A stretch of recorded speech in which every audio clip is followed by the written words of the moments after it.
All right, we'll call to order the Whitley County Board of Zoning Appeals, the regular meeting of Tuesday, August 27th, 2024. Roll call, please. Jack Green. Here. Kelley Sheiss. Danny Wilkinson. Here. Doug Wright. Here. Joe Wolf. Here. Okay, the minutes will be addressed at our next regular meeting of our previous meeting. The minutes of our last previous meeting will be addressed at our next regular meeting, which will be in September. Okay, this time we need to administer a note. If you're a petitioner and are going to speak, or anyone with questions or opposition, if you think you will speak for any reason tonight, you need to stand at this time, and our attorney, Liz Deckard. So you all three can stand. You don't have to speak.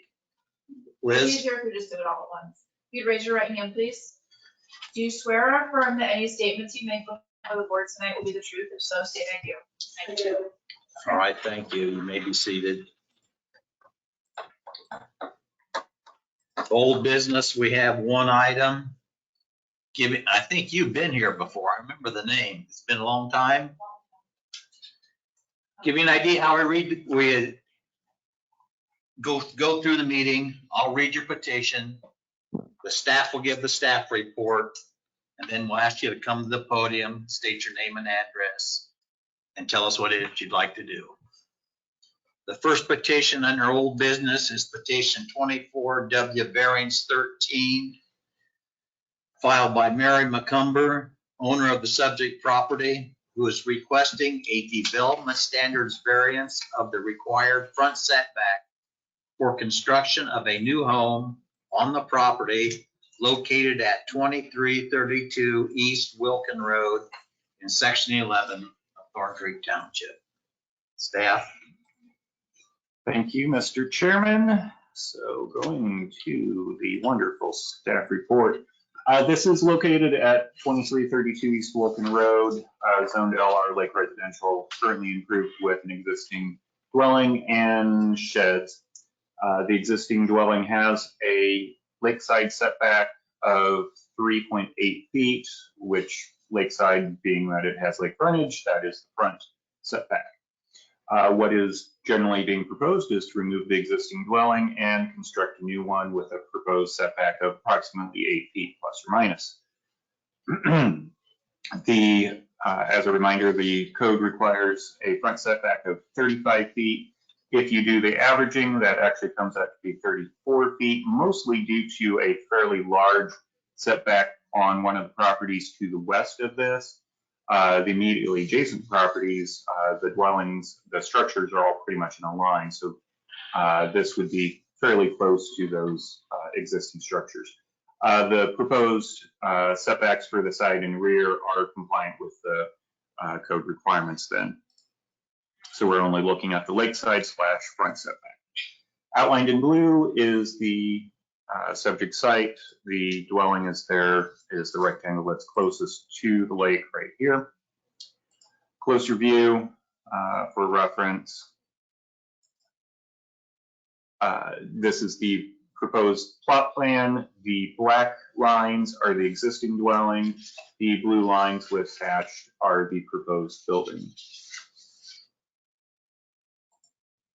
And an overlay over the aerial photo. And like I said, the existing is slightly closer to the property line / lakeshore than the existing adjacent structures. The proposed is slightly behind, all in relative proximity. Again, the average is skewed upward because of the property, or actually there might be more than one to the west. Looking at the variance criteria, this is a pretty much in line with what's there. Again, the existing does encroach more than the proposal.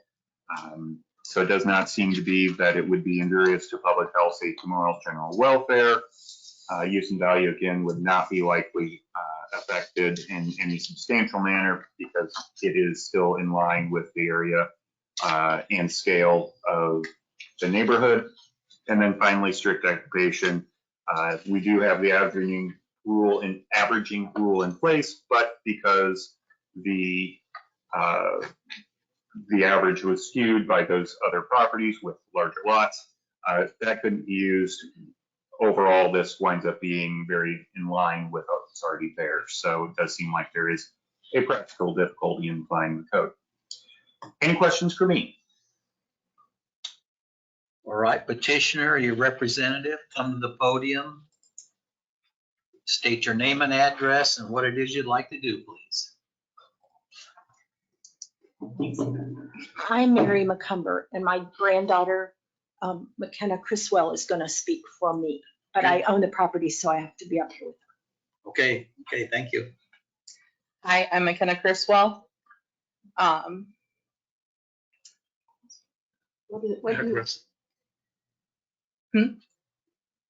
want her to speak?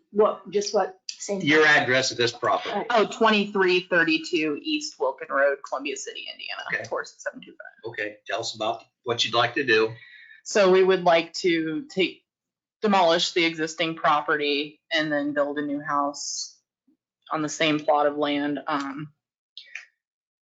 It's going to be a double story is what we're looking to do, but according to the drawing, I mean, we're very close to where we're at already. Just looking to build a new house. Okay, Huh? Oh, it was built in the 1940s. Oh, 1930s, okay. Long time ago. It's old, yeah. before you was born, right? Before I was born. About your age. Okay, any questions, board of petition? Any questions to the petitioner? Anyone in opposition or any questions? Any opposition? No opposition? Any further discussion? I did have one more thing to note, just for the record. Per the floodplain maps, this does lie within the floodplain, so as part of the new structure, they would need to have flood venting or otherwise comply, so, which I presume the current structure does not. So again, the idea of creating something more compliant further supports a request. What do you mean, like pylons, or what exactly do you mean? I mean, I know I pay flood insurance, we're right next to it. Right. Is that what you mean? There's different building code. Yeah, typically what the easiest way to do it is to do a crawl space with flood venting. So just anticipate that. There are other ways to do it, but that's, in this case, probably the easiest. Okay, the builder might be already have that in mind, but we'll make sure. We will make sure that they do. Yeah, that's what she came up to have me say too. The Heller Creations and Modifications who were looking to have build it, they have already been researching the floodplain, like they're looking to build and so that it's compliant with everything for the floodplain. Thank you. Sounds good. Any further discussion, board? Any questions? If not, we'll vote. All those in favor of petition 24, W variance 13, filed by Mary McOmber. All those in favor signify raising your right hand. All those opposed? It passes unanimously with a vote of 4-0 in favor, with all attending members voting in favor. All right. Thank you for your time. Thank you Appreciate for it. your presentation. You've done a good job. Thanks to him. You're free to leave if you so desire. I don't think any new business. No new business. I do have 2 other items for other business though. They'll be as long as you make them. I can't promise short, but. No, that's fine. All right, we're ready for other business then. Okay, so the first, both are some guidance on enforcement issues. Number 1 is that we received a complaint that E-Brewing / Osterlang Farms has events scheduled outside of the approved hours of operation, being on Wednesdays and Thursdays. That was per a Facebook post at the end of July, so after the last BZA meeting where you denied the request for additional hours.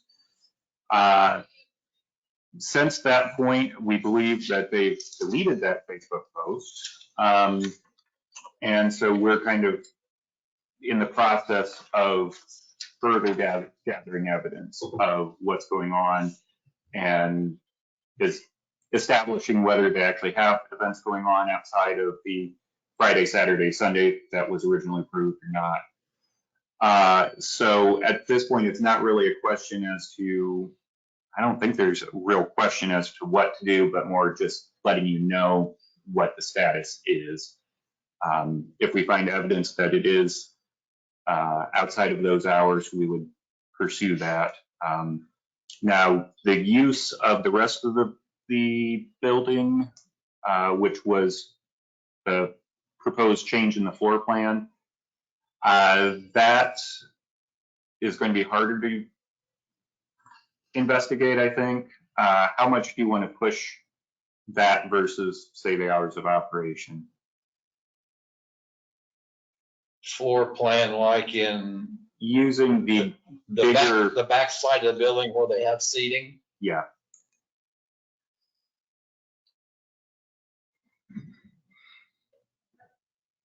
It's supposed to be just storage and stuff.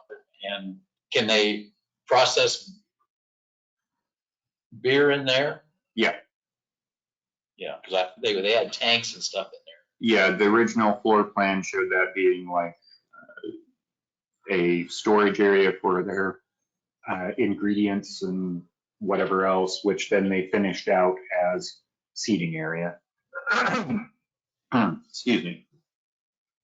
I really have no problems what's going on inside. Yeah. Okay. My Unless they thought expect- is the hours of operation. We need to define that, find out exactly what's going on. Okay. Push that, I believe. That seemed like that was going to be the critical piece. And outdoor seating, same thing, if you have some flexibility on that. So we'll investigate accordingly. And if we need to, we'll report back. But hopeful that things are kind of contained at the moment so we don't have to report anything negative. So the Facebook posting, I'm not really good on Facebook. Does that go back to who posted? Does that say who posted? It was Esterline Farms that actually posted that they had events going on Wednesdays and Thursdays, which was Esterline Farms. So that was going to lead to a question of. They made the posting? They did. Is this related to the brewing operation and tap room, or is this related to the farm itself? Again, the post is removed as far as we know. So we're going to investigate in other means. Do they have a limit of how many people can be there? Or how many cars are parked? The number of cars is limited by the parking area. So that's a fancy way of saying not really. And the building itself has a building capacity, which is probably more than the actual parking capacity. They have outside seating. The major seating is outside between the buildings. Yeah. So hours of operation, though, is very obvious and the biggest thing that was leading to complaints. Okay. Liz, did you want to add anything more to that one? No. Okay, the other one that I've got is actually going to need a bit of interpretation just to back up the stance.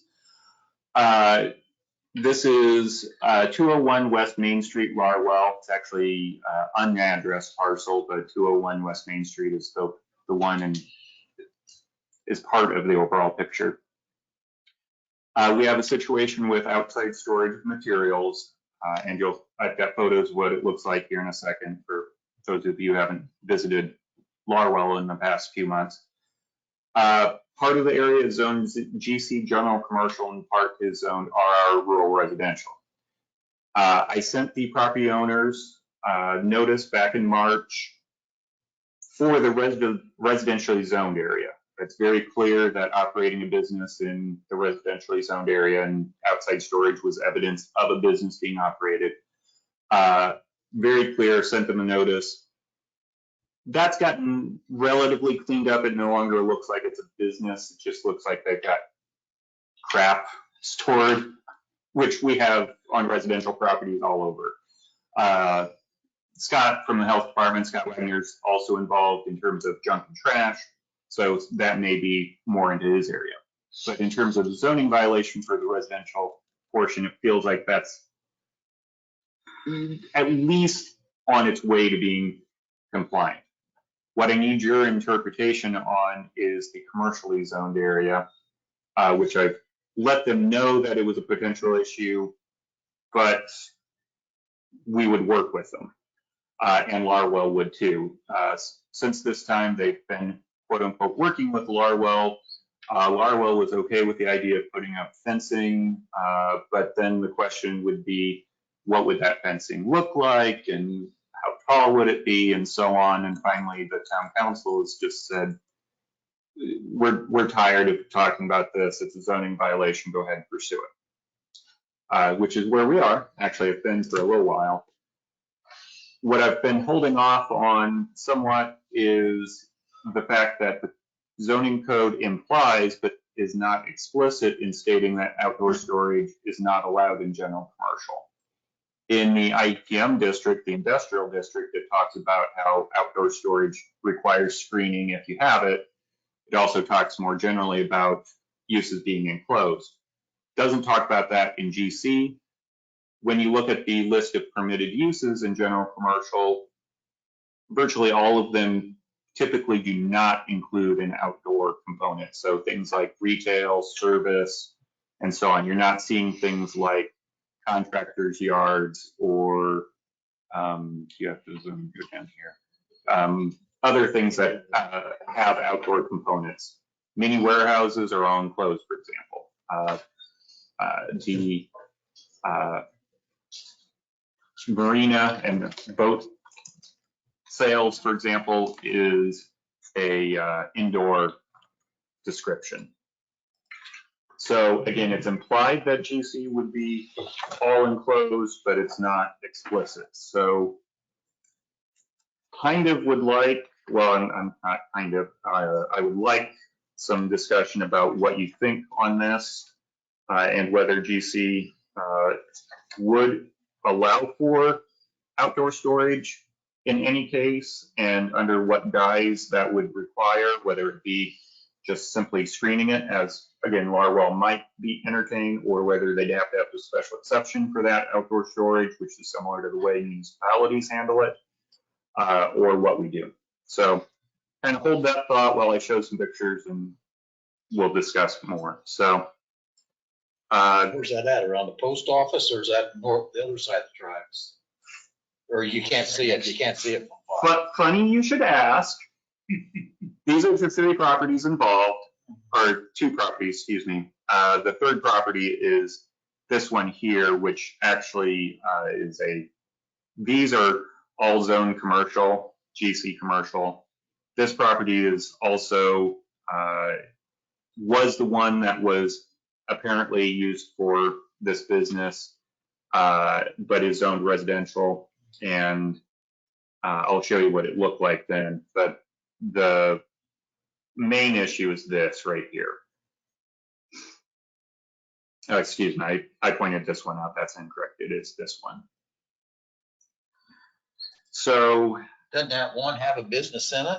If that one's next to the post office is business. Is that zone business? that entire block is zone business, but it is packed to the gills, as I understand it, with stuff, and that stuff is now spilling out.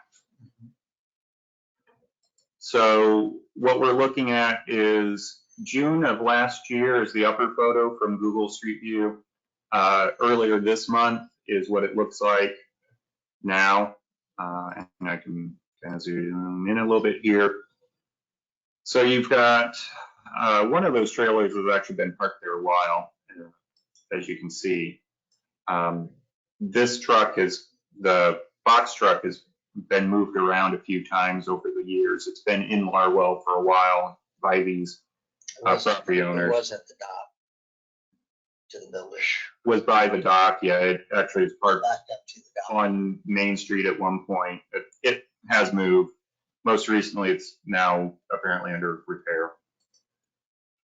This is another view of this area. So the upper view is that closer view, and then the lower view is looking across the railroad tracks at the other side. So this is the part that Larwell really wants to get cleaned up, that is quote unquote F4 storage. The part that I interpret as being cleaned up, or at least in progress, is this portion, which is residential.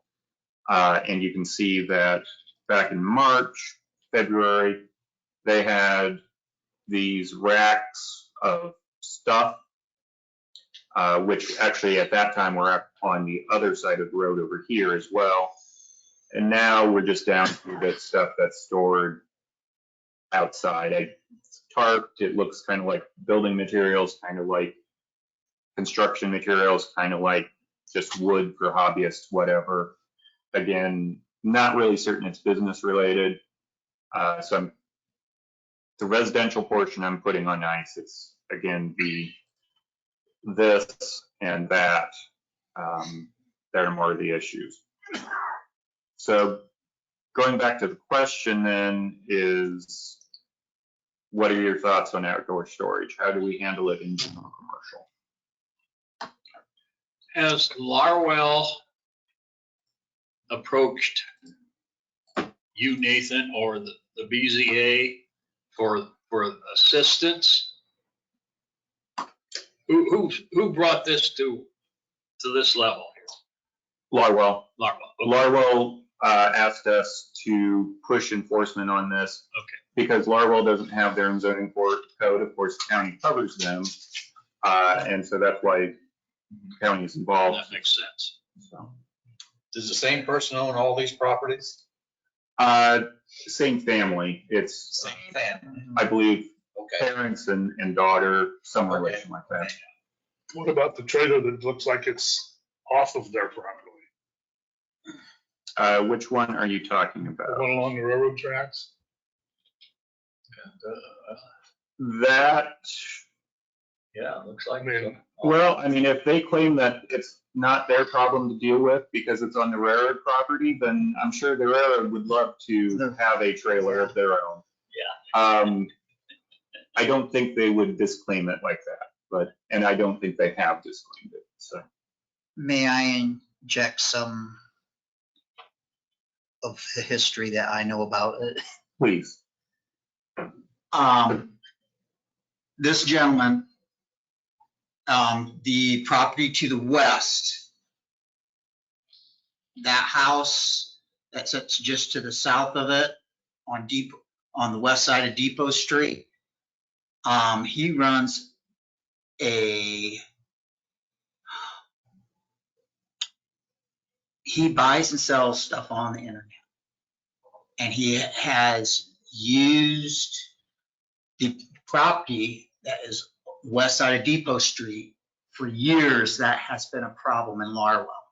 He has had the garage right behind the house and the other building that you see in the highlighted area full of stuff.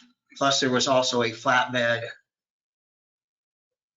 truck, what I would call a roll-off truck, like a flatbed car hauler, got set there for years. And the fire department at Larwell, we always kept tabs on it, because if anything would happen, what would our response be? Tony, I don't know his last name, goes out Division Road, last house before you get State Road 5 on the east side. He sold the other business, which used to be the old feed mill there, and he had a welding shop in it. Well, this gentleman, they bought it, and that, well, our fears basically came true. He started stuffing it full. The last time I went by and the walk-in door was open, as I was driving by, I looked in, and I think, as Nathan said, is just stuffed with stuff that's in there. All that highlighted property and where the old feed mill used to sit, it's right next to where the post office is, right there. Way I remember it is all that property used to be owned by the feed mill. And because they kept, back there along the railroad was coal bunker storage and that, and corn cobs. And then they kept gates and that over there on the west side of Depot Street where the highlighted part was. And pretty much as Nathan said, it's become worse and worse. And talking with the gentleman that used to own that property where the trailers and the trucks are setting, and that, talking with him, he said if he knew that that was going to sell when he sold that welding shop business, he would never sold that to him, or he would have more aggressively went after that business. Because after he bought it, he put no trespassing signs on it. It is his business in that. So, but I know the gentleman that used to have it, he rented it out for semi trucks would park their trailers there, and then guys would take their tractors home, and then they'd come get their trailers and that. So, but it's gotten progressively worse over the year and that. So one aspect of the code that does apply is you can't use trailers for storage, and that is exactly what it appears to be. So that is definitely in the code. We can definitely follow that up. But again, it's a matter that this isn't just in those trailers. It's all over this yard area, and it's not at all screened whatsoever. My suggestion is we tighten the code for outside storage. You know, that's unacceptable. Would you want that next to you? I can see the town of Lirewell just going nuts here with having that. I don't know. I know the people that own the hitching post now, and of course it's not open because of an illness and that. But you know that I would surely think that would affect business there, because who wants to eat and look at that? So go ahead. I think by tightening the code, it's, you know, just going to clean it up. It's going to send the signal, we got to clean this up. And then if we have to go to an enforcement side of it, so be it.